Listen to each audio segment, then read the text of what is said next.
Okay, I think I know what happened. When I entered the number for the notes, I messed up the display. So let's move forward. And I apologize for any inconvenience.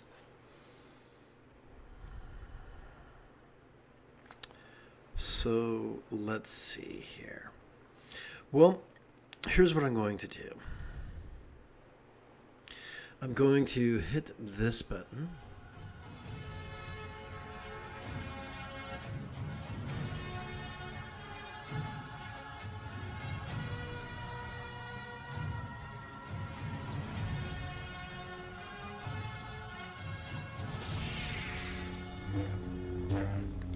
Come, let us explore the link between PMS, anxiety, and meditation.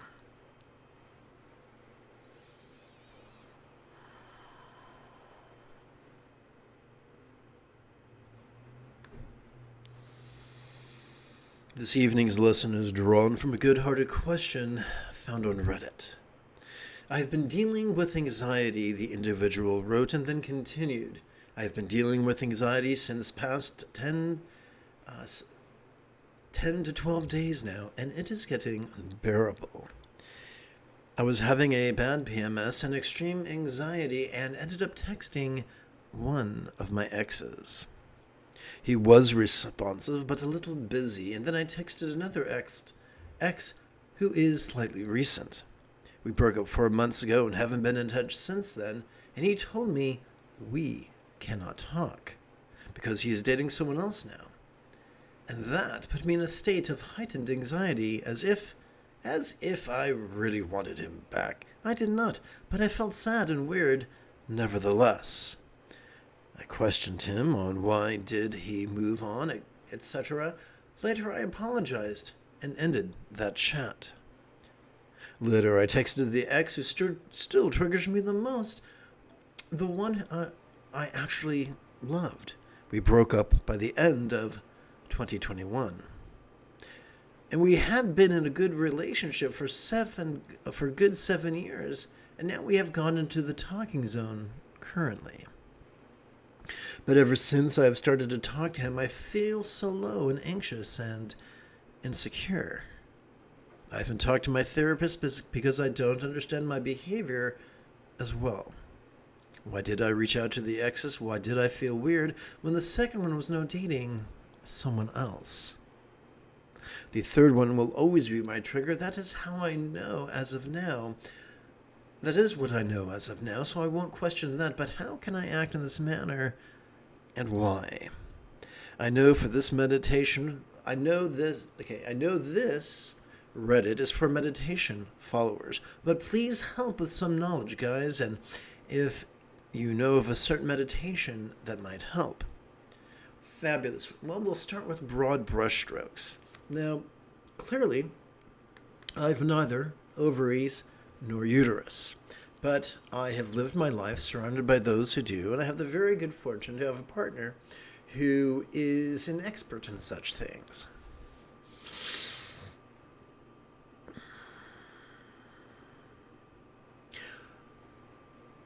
Humans have evolved to be social animals.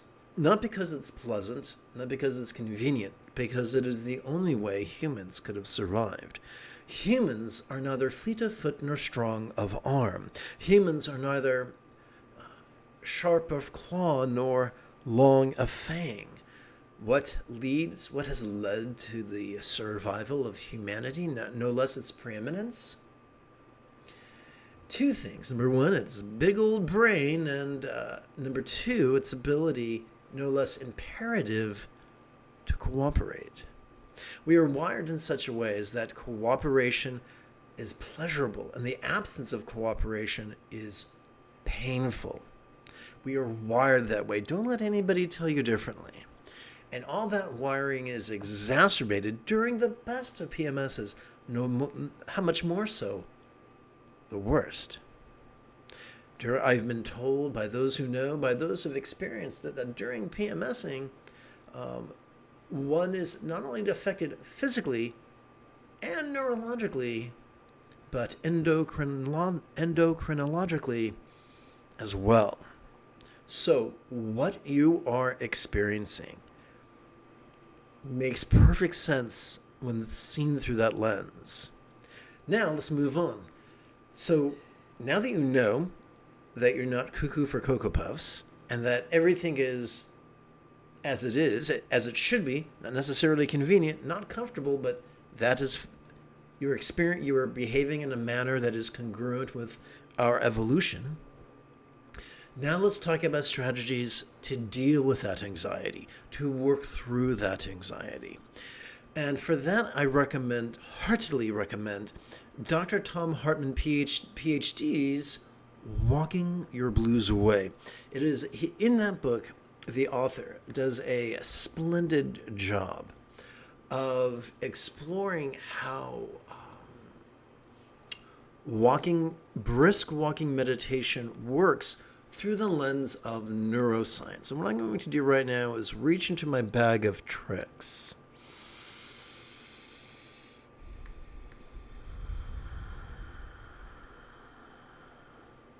And find an appropriate image.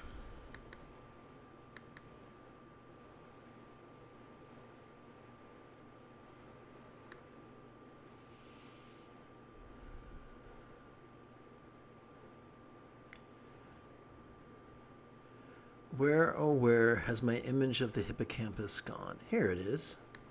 Okay, so we will come back to the good old hippocampus in just a few minutes. But first I need to explain sitting meditation. Once we understand the mechanics of sitting meditation, then applying it to walking meditation is going to be child's play. So the only way to understand meditation is to understand what it is not. I know that's weird, but that's just how it works. There is a lot, so Sturgeon's law, oopsie, let me just go back over here so I can set the context. Sturgeon's law reminds us that 90% of everything sucks. Therefore, we should not be surprised when the majority of meditation authors, no less the majority of meditation teachers, write and teach and talk and act as if they are rigid, fearful, superstitious, controlling, elitist, crypto-competitive, and cruel, poo-pooing the idea of ever being flexible, loving, rational, laid-back, egalitarian, lucid, cooperative, and kind. But how does that relate to meditation instruction?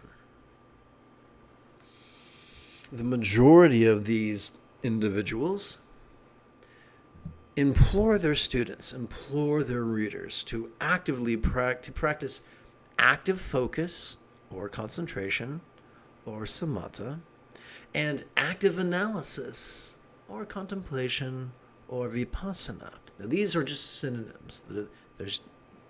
So let's not get worried about that. Now, the only way to do perform those activities, is to rely upon the mechanisms latent, these discrete mechanisms latent within such regions of a brain as the medial prefrontal cortex or the dorsolateral prefrontal cortex. Doing so will trigger our amygdala. It will, and our amygdala has evolved to be the seat of both anxiety and aggression. So if you are already experiencing the queen of all PMS episodes, and you heaped concentration and contemplation on top of that, that would just take whatever you're experiencing and turn it up to 11 in the least comfortable way. Now, fortunately, the amygdala and the prefrontal cortex are not the only components of your central nervous system. Now let's explore the three components of your central nervous system that are always your best buddies, but right now they are superheroes. We'll begin with mindfulness. The most efficient way to practice it is to silently, mentally, and passively recite the demonstrative pronoun this during the inhalation. Doing so induces our induces our cerebral cortex to cooperate with our sympathetic nervous system. The sympathetic nervous system is ensconced within the center third of our spinal cord, and it has evolved to help us perceive in a very specific way. It has evolved to help us perceive vulnerably, passively, viscerally, randomly, and fleetingly. So you see, this isn't yang, this is yin. This isn't hard, this is soft. This isn't aggressive, this is laid back. So the cool thing is the whole idea of yang and yin is not just merely philosophical abstraction, it is a physiological reality. So, while we're on the topic of perception, what have we evolved to perceive? We have evolved to perceive sights, sounds, sensations, flavors, scents, and the like, including emotions, intentions, thoughts, memories, and imaginings. Yes, that could sound overwhelming, which brings us to meditation. The most efficient way of which to practice it is, again, to silently, mentally, and passively recite the one-syllable verb ease. Doing so induces our cerebral cortex to cooperate with our parasympathetic nervous system. This parasympathetic nervous system is ensconced within both the lower third as well as the upper third of the same spinal cord, which kind of reminds me of the stem of a lollipop after a child has finished with it. This parasympathetic nervous system has evolved to support both physical relaxation as well as mental release. So this is the wild thing. We are already wired to notice and release in harmony with each inhalation and exhalation. Now, often our brains are so busy trying to create a longer lasting light bulb that it's interfering with these natural processes. But by playing with these words in harmony with the cycles of breath, our brain, instead of ignoring these mechanisms, can cooperate with these mechanisms, which is out of sight. So now that we know the basic mechanism of walking meditation, let's explore the mechanics. So you don't want to do the same people who brought you concentration and contemplation also brought you slow motion walking with mincing steps, which is flaccid, weak, and impotent. We don't want that. We want brisk walking. Now, if you're in turmoil, you don't want to be roaming about the countryside because you might get hit by a car. If you're in great turmoil, might I suggest simply walking around your block? And if it's late at night and you don't feel comfortable walking around the block in the dark, then might I recommend walking on a treadmill. But keep your hands off the rails and swing your arms as you walk briskly. This is crucial. Don't put in your earbuds. Don't rock out. Don't listen to a book on tape. Don't listen to a guided meditation. It's just your body and the walking and the swinging of the arms. Now, mechanically, so when we're sitting, it's really easy to play with one-syllable words. In fact, it's ideal. But when we're walking, it doesn't coordinate well. But what does is polysyllabic words. So when you're walking, replace the word this with perceiving. And when you're exhaling, replace the word ease with releasing. You're still using words to label the processes that are already in play. This is not an affirmation. For affirmations are about magical thinking and about believing things that aren't really there. But this is simply labeling mechanisms that are already in play, labeling it so that our brain gets the message to cooperate as opposed to obfuscate. Now let's get down to the nitty-gritty of how this helps with turbulent emotions. We're going back to our friend, the hippocampus. Trauma does not have to be a spectacular thing.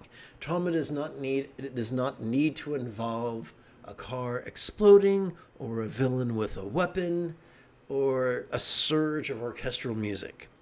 Trauma is any time our body experiences, our brain experiences a past event as the present. So let's explore the mechanism of that, because it's not psychological, it's physiological. We have evolved a hippocampus right here. Actually, there's two, one on the other side. But anyway, we have a hippocampus. And if you ever watched a TV show where there's a dance club, I saw this once in the 70s show. There was a dance club, and there was a velvet rope. And behind the velvet rope, there was a guy with a clipboard, and if he didn't like the cut of your jib or you weren't on the list, you didn't get in. It's as simple as that. Similarly, when the biochemical representation of an experience is rejected by the hippocampus, it bounces around as if it was happening in the present moment. So this is not psychological. It cannot be fixed with affirmations or visualizations or believing really hard. It can't.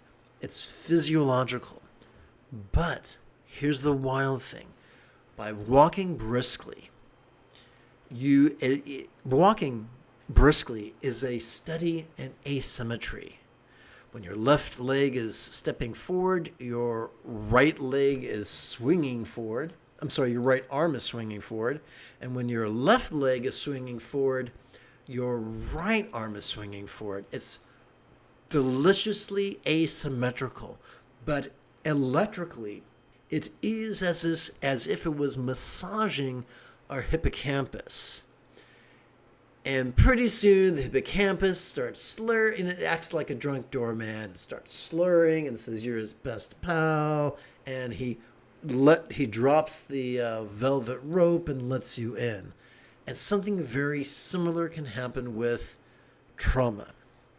Personally, whenever I'm experiencing heavy-duty PTSD, this is my go-to thing. So every Christmas, when I'm bombarded with horrendously painful memories, everyone who knows me knows I'm going to be found doing a whole bunch of walking meditation. And it really helps to cope. It will not rewrite the past, but it helps you cope with our experience of a painful past. And don't let anybody tell you otherwise. When a relationship ends, it can feel like the end of the world, and that's not histrionic. That's not dramatic. For the majority of the past 300,000 years, our survival has depended upon our relationships. And so anything that threatens any relationship, be it platonic or intimate, can have an effect on our survival. And so we evolved to treat the loss of relationship, even the loss of a bad relationship, as perilous. And so it might not feel like trauma.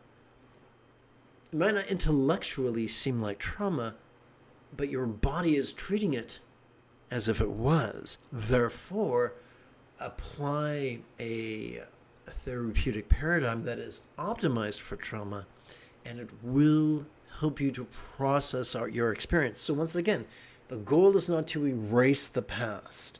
The goal is to process the past.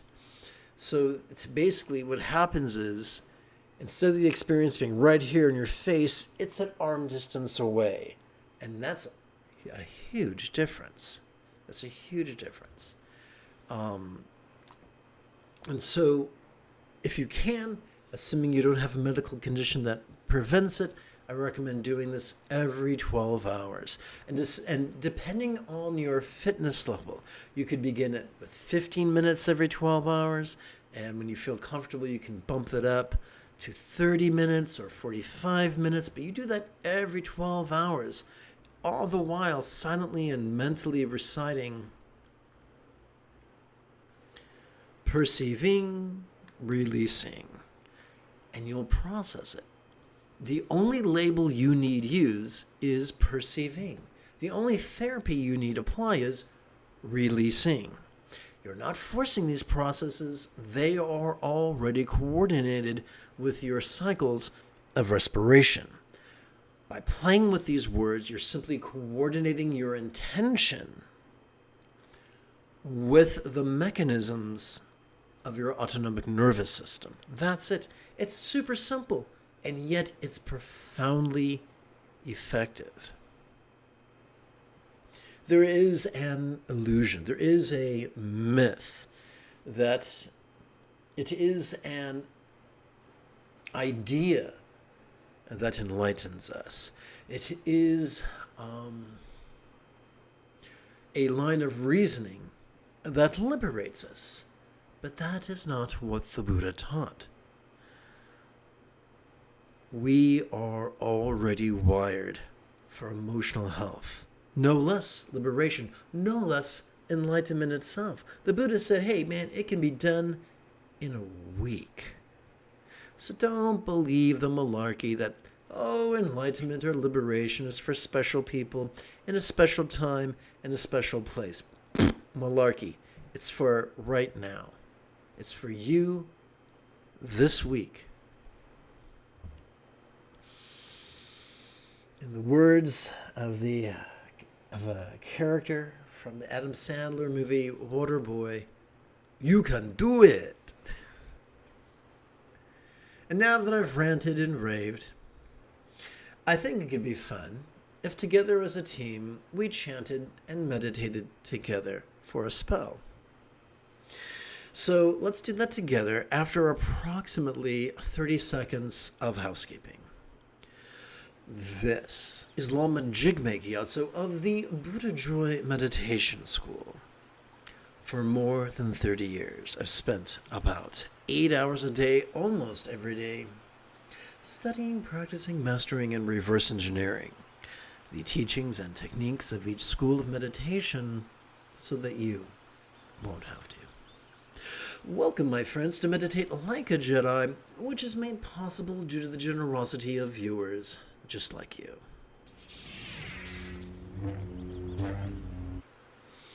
Come, let us play with the latest iteration of letting go, mindfulness, meditation, and love.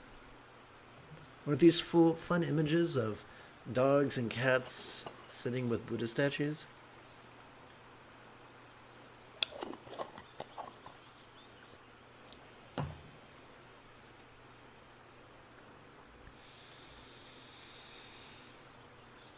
Let us bring the Satipatthana 4 bases of mindfulness into the path of Tilakana's 3 marks of realities in anicca, impermanence, and anatta, selflessness. We'll start with the Dhamma circumstantial.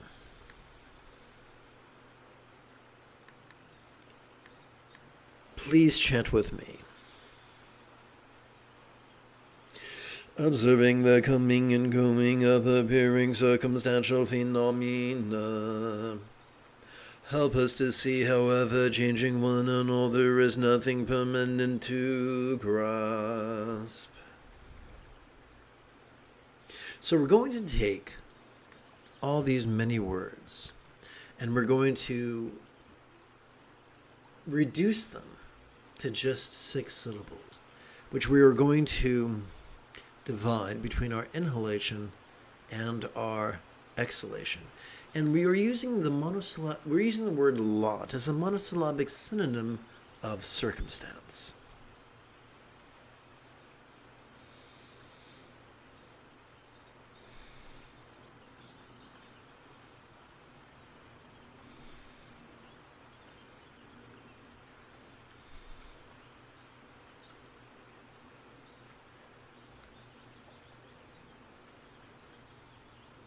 We now continue to the Kaya physical.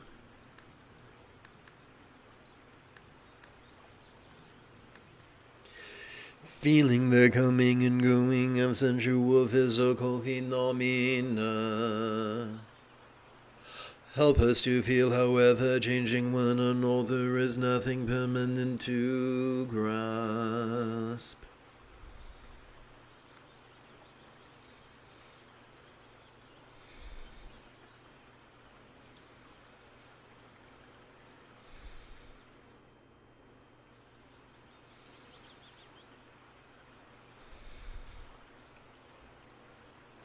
We come now to the Vedana interpersonal.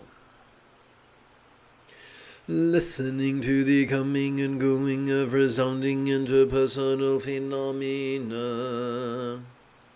Help us to hear, however, changing one another is nothing permanent to grasp.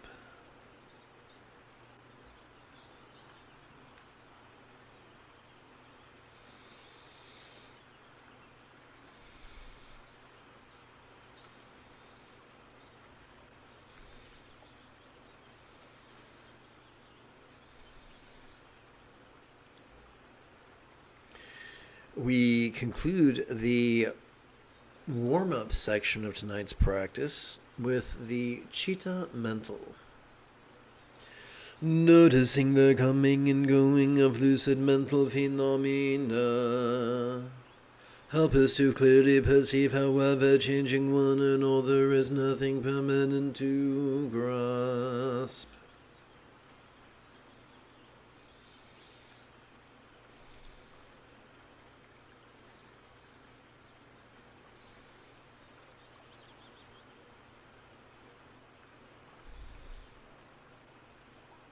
Now we come to the main body of the practice, where we bring whatever we spontaneously notice, whether it is external or internal, physical or mental, pleasurable or painful, interesting or boring, glorious or grotesque, where we bring whatever we spontaneously notice into the paths of sati awareness and samadhi release.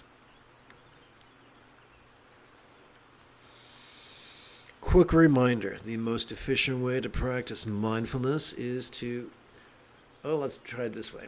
Most efficient way to practice meditation is to silently and mentally recite the one-syllable FREEBIES during our exhalation. The most efficient way to practice mindfulness is to silently and mentally and passively recite the demonstrative pronoun this during each inhalation. Similarly, whoops, wrong button. Similarly, while we are silently and mentally reciting the demonstrative pronoun this, we can, during our inhalation, we can advance the tip of our right thumb along the creases, the 12 creases of our 4 fingers of our right hand, beginning with the pinky, ending with the index finger. So let's do this together for one set of 12 repetitions.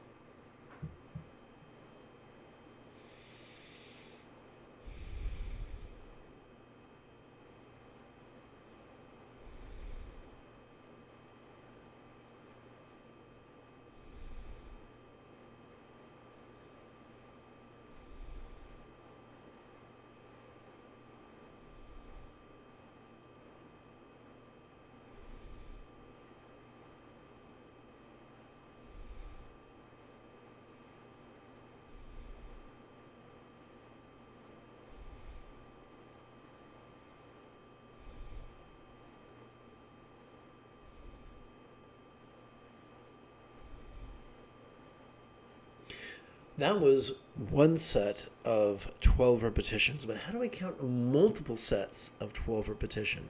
For that, we get to bring in our left hand. And on our left hand, beginning with our index finger, we can count one set of 12 repetitions, 2 sets, 3 sets, 4 sets, and the like, all the way to the top of our little finger. Doing this helps us to collect approximately 144 rounds. Now, that typically takes about 15 minutes, give or take. Now, if you want to sit for 15 minutes, that's perfect. But what if you want to sit for 30 or 45 or 60 minutes?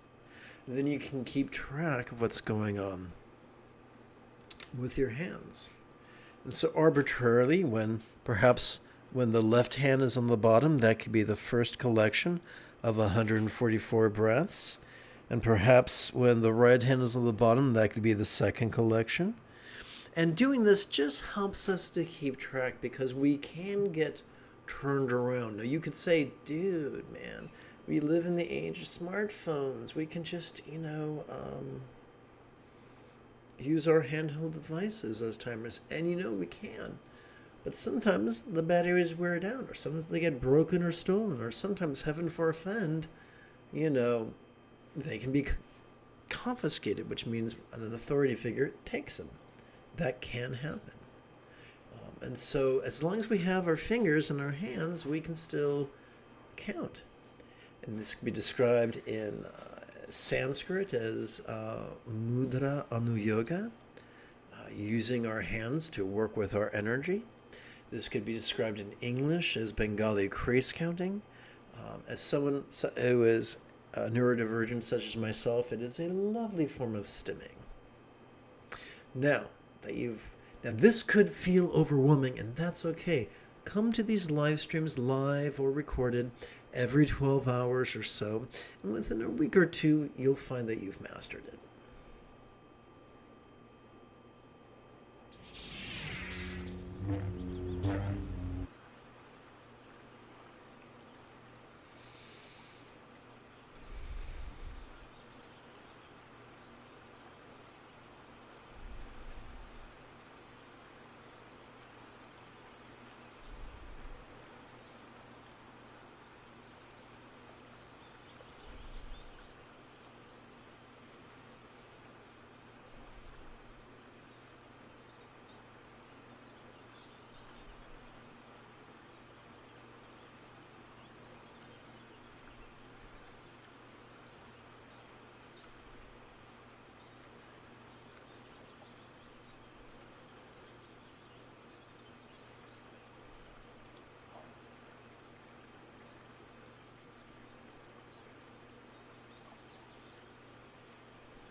All right, so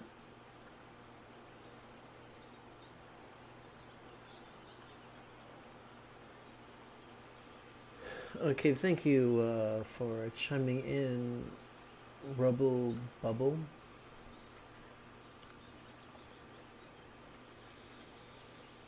Let's see here.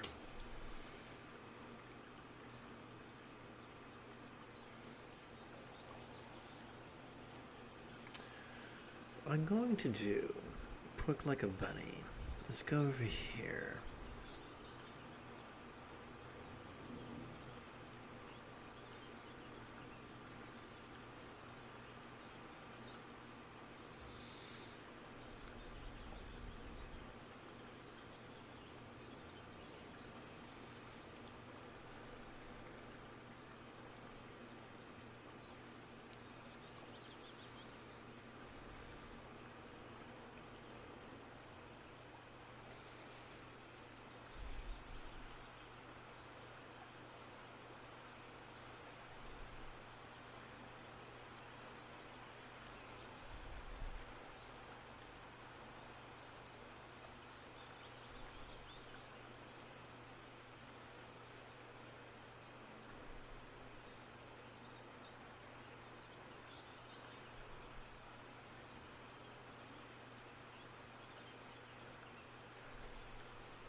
Why, thank you. That's very kind of you to say.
Oops, wrong button. Let's try that again.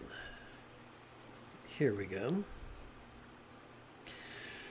Let us bring the Satipatthana four bases of mindfulness into the path of Tilakana's three marks of realities, dukkha, stress, and metta, loving kindness. We begin with the Chitta mental. Since we are not alone in our mental frustrations, we could also long that others' mental needs also be met. If you've just tuned in, we're going to take all these words and compress that down to just 6 syllables that we're going to divide between our inhalation and our exhalation. And this is not magic, this is not prayer.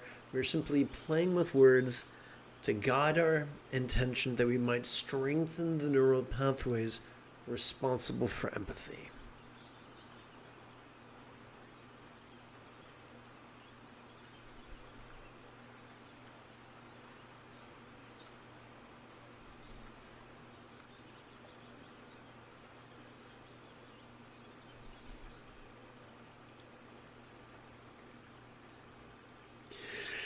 Since we are not alone in our interpersonal frustrations, we could also long that others' interpersonal needs also be met. So you might say, this seems negative. Why are we talking about our own frustrations? Because we're wired for empathy. We evolved to have mirror neurons. And by recognizing that other people are struggling with what we struggle, we can take our own selfish desire to have good fortune and transform that into love of others that wishes that they have what we want.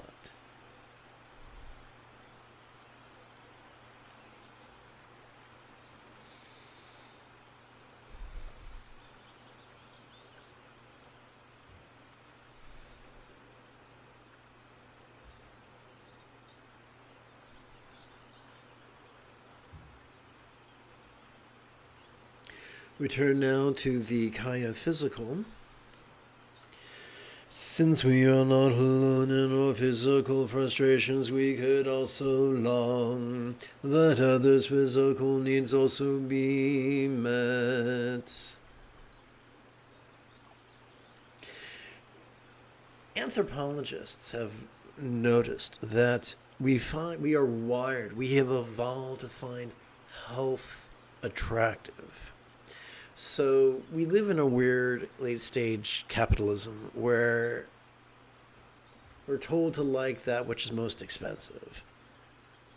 But simple things like the clear skin and the leanness and the muscularity that comes from natural, wholesome things is what we are viscerally drawn to. Whether it's in the mirror or our partner or our friends or what have you. So we are wired to view that which is optimal for health and survival as attractive, which is one of the reasons why we find intelligence attractive. That's why we find empathy attractive.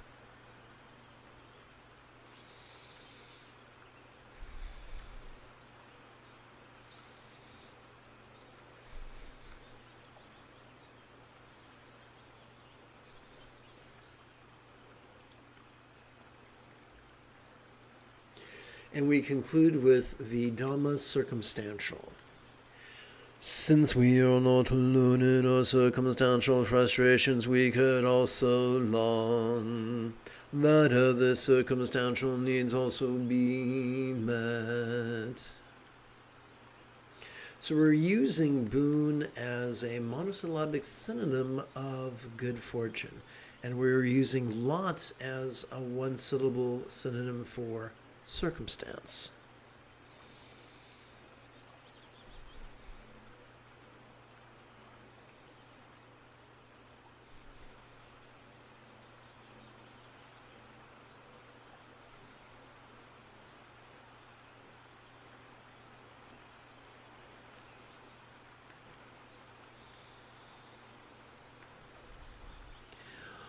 If you feel that I have earned it, you could give this live stream a thumbs up. You could even help support this channel. In approximately 10 and 2/3 hours, I will, that's kind of confusing. Yes, 10 and 1/3 hours, I would very much like to return to lead tomorrow's early meditation class and group practice. And if you are as geeky as me, may the Force be with you always.